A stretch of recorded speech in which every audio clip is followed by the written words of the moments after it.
Hey, Johnny Mosley here for Peter Glenn Ski and Sports, hanging in Squaw Valley, ripping around the mountain, testing clothes, testing skis, trying to give you guys a good idea of what might be right for you so that when you head off on your ski vacation, you're gonna be set, and you're gonna be loving life, having a great time, and you're gonna be going, woo! And you will be going woo if you get into these K2 disruptions. All right, K2 got back in the piste game. You know, K2 is known for free riding, going big. I skied on those skis in the Olympics and the moguls, right? Freestyle brand.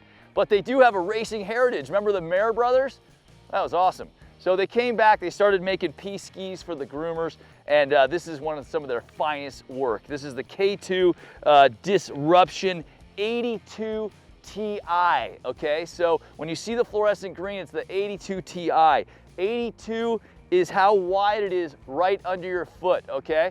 And 82 would be sort of narrow if you're on the West Coast, right? Like if you're skiing Deep Powell all the time, but it would be kind of on the wide side if you're on the East Coast. Now the thinking in this width is that you can kind of do a little bit of both, right? If you like ripping groomers, which I love, some corduroy as they would say, you don't want a really wide ski. It's slow edge to edge. But also, if you have too narrow of a ski, then you're really stuck to the groomers.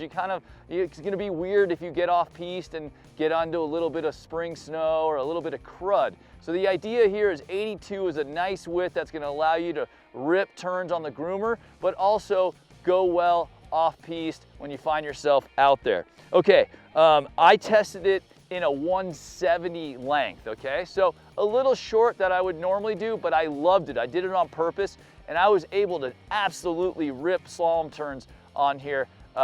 Just ask anyone. I was ripping. Just ask anyone. Ask me. No, it felt really good. I was able to sort of really stand on this ski, deliver some pressure into it, and have it come right back to me. And it's just really fun when a ski hooks up and comes back to you. You can accelerate through the turn.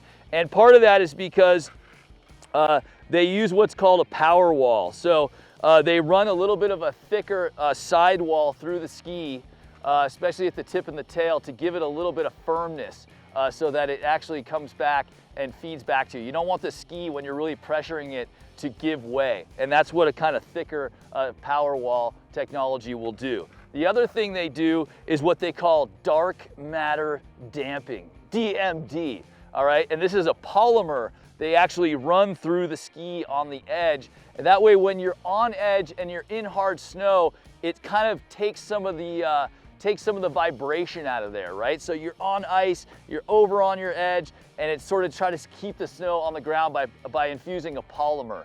And then of course, the TI that you heard in the title, the 82 Ti, is the Titanol I-beam construction.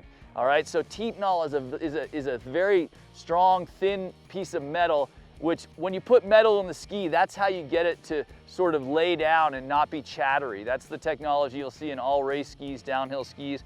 Too much metal is painful because it's too heavy, but they run a nice strip right down the middle, and then what they call the I-beam. You can see it's just an I-beam right down the middle of the ski, and it's in all the right places. If you can't tell already, I'm a big fan of the ski. I think you'll love it too. Get it at peterglenn.com or cruise in the store and pick it up for yourself. Plus, I think they look pretty cool.